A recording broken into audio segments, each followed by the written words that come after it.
Hi everyone, good to see you. I have a new schedule. I'm going to be answering questions on Saturdays, uploading videos, which are answers to questions on Saturdays at Eastern Time, and uploading new content on Sundays at Eastern Standard Time. So this video is in answer to a couple of questions that I have about beliefs or that have been given to me.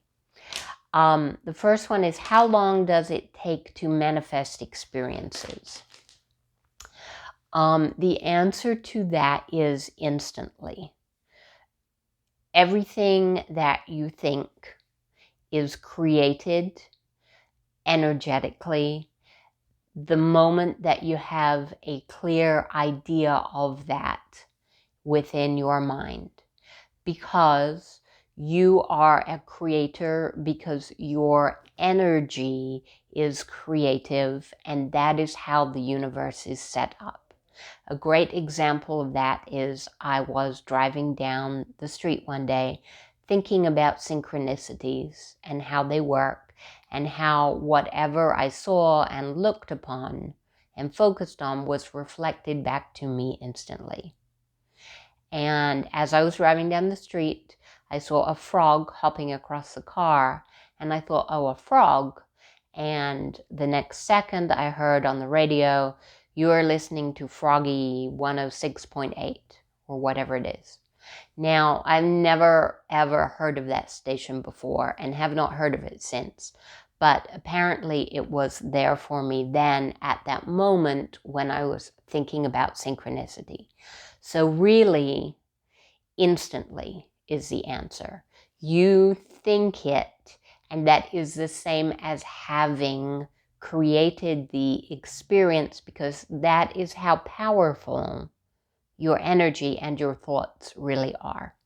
Now, of course, that happened to me like that on that day because I have no counter beliefs about frogs and names of radio stations. They're not something that I have thought of, and I have learned over time to trust the idea of synchronicities and the idea that I can create instantly. So that can happen. Had I had many counter beliefs about synchronicities, that experience would not come into my perception. Now it would have been created, and in some other possibility, which is this reality for me now, in some other possibility that would have happened, but not in my experience then. So you can rely on the fact that you can create whatever you want, and you are creating whatever you want, and it doesn't take much effort except for having some clarity about what it is that you want. The next question is, how can we get rid of or turn around something that we have created that we don't want? And thank you again for these questions, because these are great questions. So what you have to look at there is how beliefs work and how beliefs gain momentum and strength, and how they lose momentum and strength in order to understand and answer the question. So let me give a different example that might help give you some clarity to understanding the energetics that go on underneath this. So most people are in the habit of brushing their teeth every morning, or whenever. And that habit is a habit because of your focus. In other words, you chose to focus on that at a certain time every day, and the more you focus on that, the more that energy builds. And like a stream, the more water you put into that, the more stronger and bigger and faster that stream becomes until it's a river. And that thought and that impulse and that desire comes to you around the same time every morning because you have focused on it for so long. So a person, that is how experiences are created. The more energy you put into them, the more they are allowed within your life, despite the energy of any counter beliefs or counter focus. So belief is really a momentum or a strength of focus, meaning when you believe something, you have thought about it over and over and over again, you've focused on it over and over and over again, and it's something that comes to your mind easily because that's what you've been thinking in the past. So that's what a belief is. And if you have a focus that is strong, then that will counter any other focuses that you have that are not quite as strong. So you might be tired and grumpy and lazy and whatever, but because you have this strong focus of brushing your teeth every morning, that one tends to win out, and that is the impulse that you choose to follow because of the strength of it. And you might believe there are other reasons of why you're doing it, but those beliefs add to the strength of that impulse. So they are all a part of the energetic reason that you have chosen to follow that impulse. So someone might come to you and say, how do I stop brushing my teeth every morning? It's a habit I have created. And the answer to that hopefully comes to your mind pretty simply, pretty readily, is, well, just don't brush your teeth in the morning. Like, that will eventually stop the habit. If you don't brush your teeth and don't brush your teeth and don't brush your teeth, eventually that habit is going to peter out because you're not putting your focus there every morning. Now, the first day, it's going to be more difficult because you're going to feel that momentum and you're going to feel that impulse to go and do that because you have been doing that. So there is going to be some effort required in building something new. Now, the reason most people don't stop brushing their teeth every morning is because they haven't built something new to replace or distract from or to put their focus on that will be counter to that original belief that they need to brush their teeth every morning.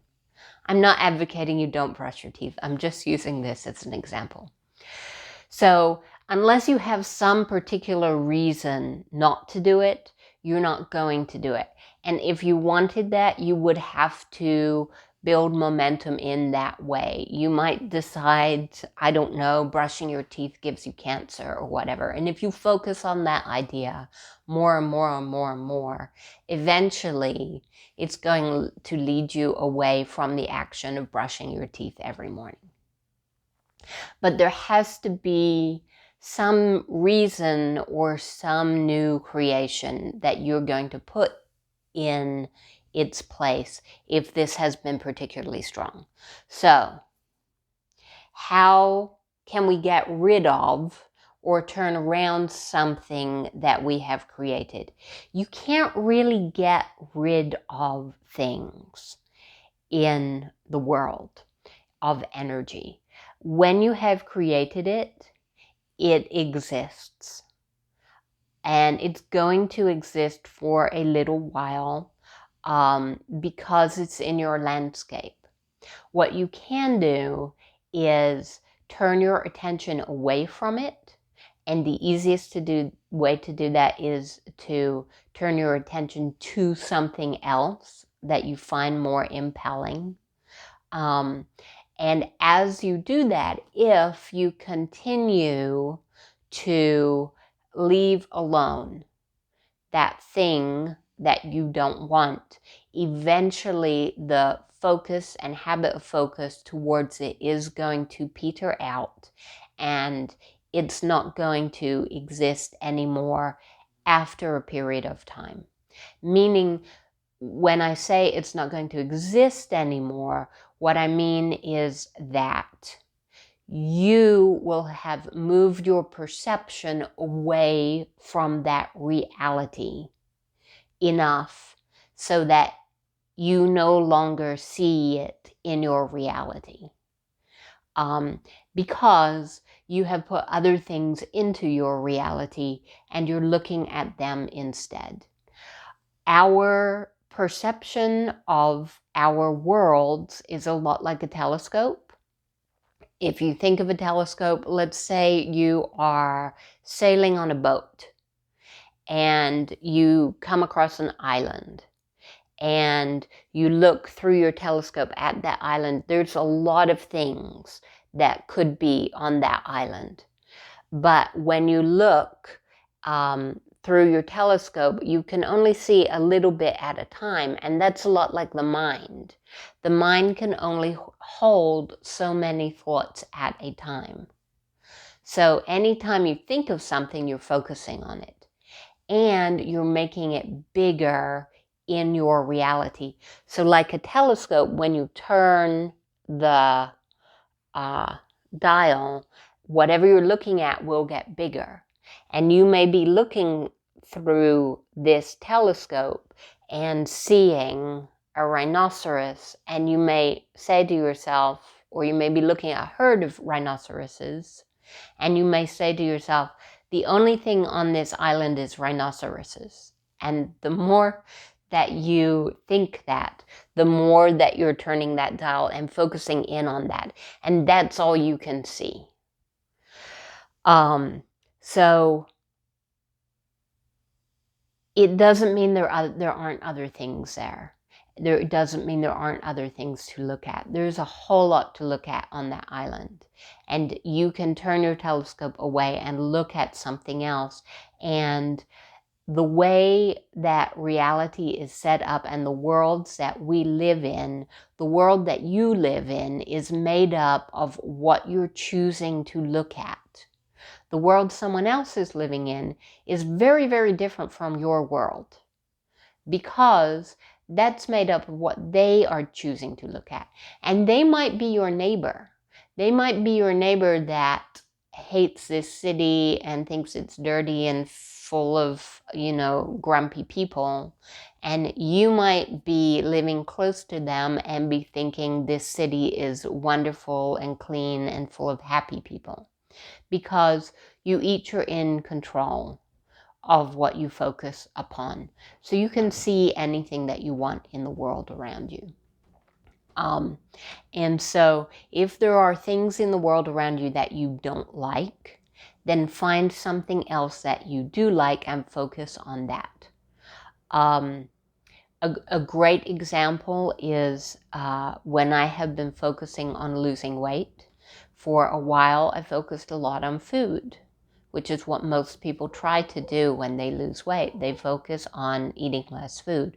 Well, that's not very helpful, because that focus on food is what has got you in that situation in the first place. What worked for me much better, and what works for other people in some way much better, is choosing what they want instead and focusing on that. And for me, that has been focusing on a new identity that I have wanted to create. So that is somebody that hikes a lot, somebody that kayaks a lot, somebody that is learning aerial gymnastics. So those are the things that I'm putting in my life instead and focusing on those, and those are becoming my new identity. And of course I have to focus on food sometimes because I have to eat. So, but when I do, I choose to focus on different things about the food than what I used to focus on. So if what you're looking at in your life, what you're wanting to change or get rid of in your life is something that has to do with your identity, the whole idea of creating a new identity can really work for you. And it can feel very freeing because most people understand the idea that they are capable of creating their own identity to some extent, and that is up to them. So if it has to do with that, sit down and create a new identity. A number of years ago, I used to be very depressed, and I wanted to change that about my life. So I noticed when I sat down in my room that a lot of my paintings were very dull colors, and they were like all brown and gray and black. And I decided I didn't want that anymore. So I went out and decided I'm going to have a house that is filled with beautiful things, beautiful art, and colorful things. So I decided that it was going to be my whole new identity, and my new identity of my house and the energy of the house. And that is something that I have done, and it's something I put energy into creating.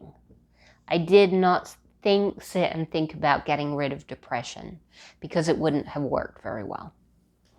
So creating a new identity, and the same thing goes if you're talking about, say, money.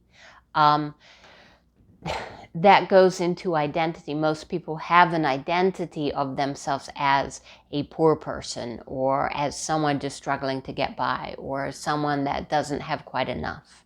So create another identity.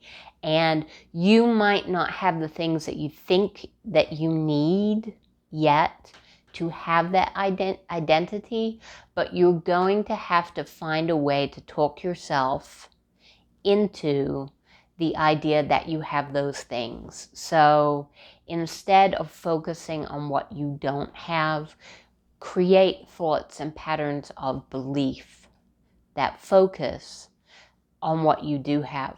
Well, I don't have X, Y, and Z, but I have this, I have this, I have this. I can afford this, this, this.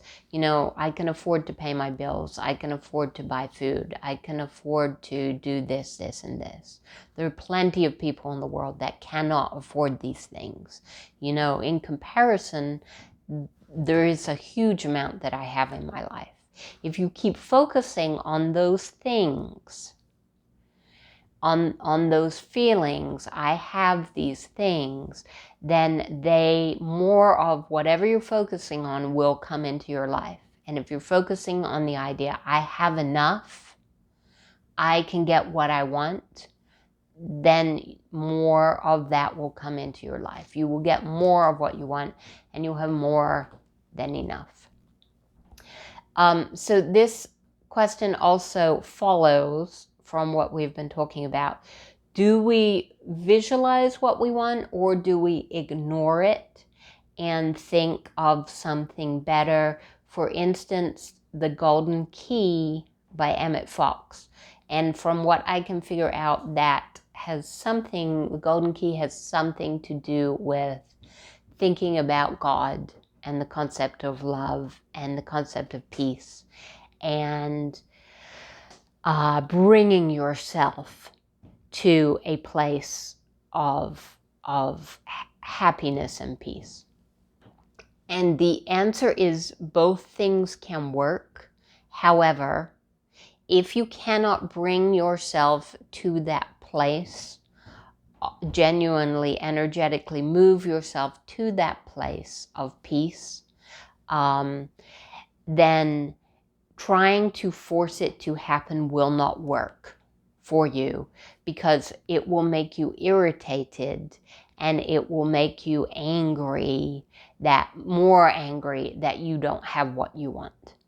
So it depends where you are energetically. Anytime that you can move yourself to that place of safety and security and knowing that we're all connected and feeling something bigger, then that would be a great technique to use. A lot of the time you just can't get there. And in those times, it's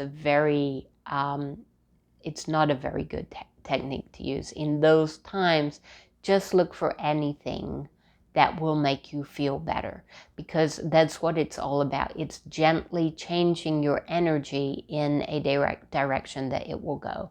Another great metaphor for that is if you have a stream running towards you and it's a very strong stream, maybe even a river, and you want to stop it, and you plant a board of wood right in front of it, that's not going to work. If that stream is strong enough, it's just going to knock down the board and come on over you. And that's going to piss you off. And it's going to make you feel powerless, as if your actions have no effect. So don't try to do that with a stream that is coming directly towards you. If you have something very strong like that, you need to go around the side of it. If you want to move that stream, you need to go along the side of it and take your board and push that stream gently to the side a little bit, maybe a foot or 2 foot, and that will redirect the course of the stream. Then a little bit later, you move it to the side again.